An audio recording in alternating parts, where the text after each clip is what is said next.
You know that voice in your head that says you're not qualified to build a startup? It's lying to you. It tells you that you aren't ready, that you're a fraud, and you should just stick to your day job. I remember that voice. It's called Imposter Syndrome. And I've seen it hold founders back at all stages of the entrepreneurial journey, not just in the beginning. I found a few practical, actionable tactics that I used to help quiet that voice, and they'll help you as well. But before we get to those, I want to talk about some of the stories that voice might be telling you. As I've been in conversation with thousands, if not tens of thousands of founders at this point, I've heard so much about imposter syndrome. And it's interesting that it falls into 4 stages. And at each stage, it shows up in a different way. So in the pre-launch phase, pre-revenue, the imposter syndrome in your head is often, who am I to build this? Will this even work? Can I make it happen? As you get your first customers, you're probably thinking, what if they realize I'm just figuring this out as I go and I don't actually know what I'm doing? As you start growing, you ask yourself, do I really deserve this success? And once you have success, you ask yourself, was it just luck? And to be honest, I think these thoughts are signs of self-awareness, potentially progress, and they're not an indication of inadequacy, but an indication that you're human and that so much of entrepreneurship is in figuring it out as you go along. While in the rest of our lives, you might have a lot of certainty. When you had a full-time day job, when you were at university, when you were in school, it was pretty certain that if you did certain work, that you would get a certain grade or a certain salary raise or a certain career progression. But entrepreneurship has so much less certainty. And I think that's a big reason that so many of us feel like imposters.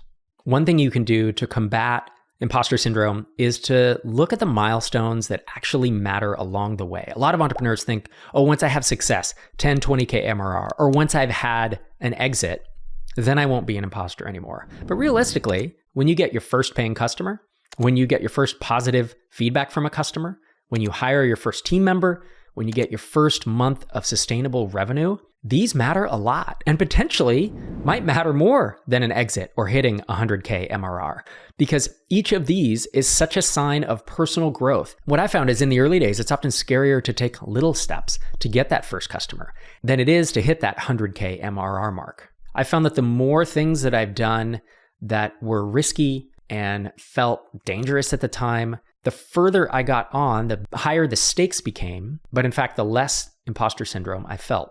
So tracking these milestones and looking at them and celebrating them along the way, I think can go a long way towards helping you with this. Another thing you can do is reframe questions in your mind. So if you hear the question of when will I finally feel qualified, maybe ask yourself, what problem am I solving today? Put your head down, look at what you're working on, look at what you've accomplished to date and say, I'm just going to figure this one out. I'm going to go left brain, I'm going to go rational, and I'm going to head into the fray. Instead of hearing, am I good enough to charge for this product?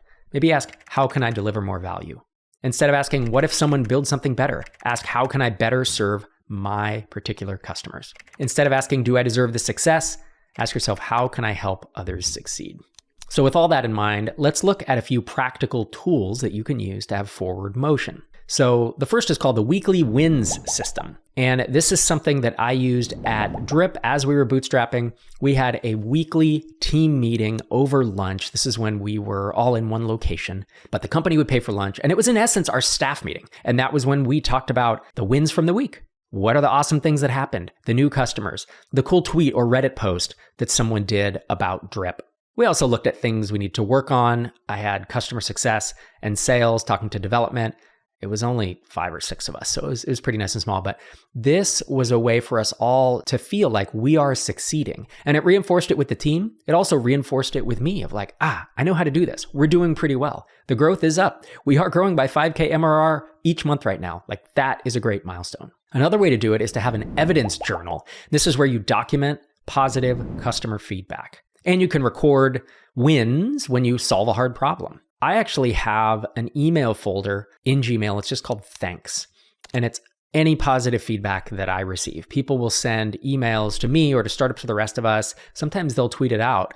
And these can take the effect of, hey, I read your book. It really helped me out.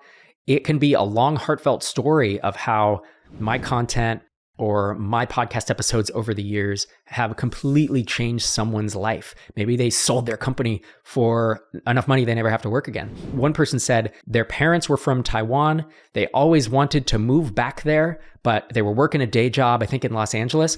And just by implementing the stair-step approach and then Startups for the Rest of Us in my books, this person is now independent and they're living off of products and moved their whole family to Taiwan. And we're just celebrating it as such a milestone and thanking me for that. So these things take different forms, but I have that thanks email folder that I refer back to, and it helps me think, maybe I'm not an imposter anymore.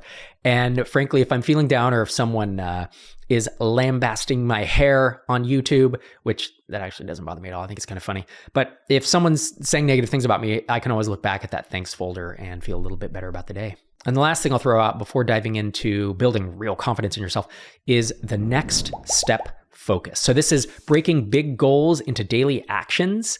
And frankly, doing this can be so much more impactful than trying to look out long term. Because you know that a big goal can feel insurmountable, right? Eating the elephant, as the expression goes. But if you've gotten this far, you've taken small, tiny steps, daily actions along the way, you probably can take more small daily actions along the way. Look, you need a long-term plan, right? Whether long-term is 3 months in a startup or whether it's a month, you need something to follow so you're not just flittering all over the place. But breaking big goals down into daily actions can be super helpful for this. In terms of building real confidence in yourself, I will admit that I had imposter syndrome even, as we were building Drip and we couldn't find product market fit for like 9 months after launching. I was really asking myself, can I do this? Like, I know I've done it in the past, but did I just get lucky? That's the thing that kept entering my mind. Like, I'm supposed to know how to do this. And it wasn't until we really caught lightning by the tail and, Drip was my 4th or 5th company. And I had successes before that.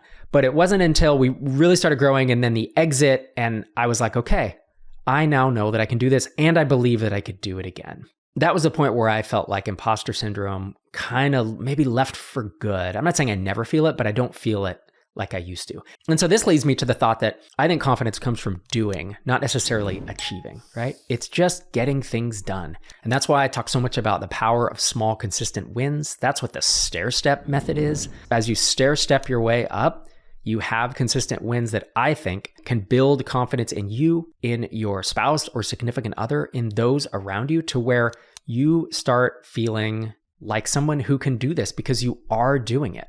And I've got one last tip for you. I think a big part of not succumbing to imposter syndrome is to have folks around you who you can talk to about the topic. When I've come up against serious bouts of imposter syndrome, connecting with other founders in my mastermind groups has been one of the biggest unlocks. I've talked a lot about the benefits of masterminds on this channel, but finding the right founders to join up with can be really hard.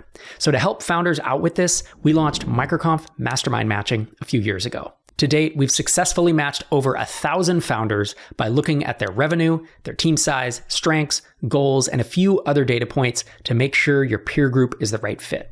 Once matched, you'll also have access to our mentorship series, a 3-month program where you can connect with some great minds in sales, business development, marketing, and more. So if you're looking for a group of peers that can help you not only get over your imposter syndrome, but also give you honest feedback about your business, as well as accountability, head over to microconf.com/masterminds and apply today. Applications are only open until November 29th, 2024, so make sure you sign up before then. Many people struggle with imposter syndrome as they try to build their network, and I get it. It can be hard and a bit intimidating, but it doesn't have to be. Check out this next video to learn how to build a world-class network, even if you're starting from scratch. Make sure to like and subscribe to this video, and I'll see you next time.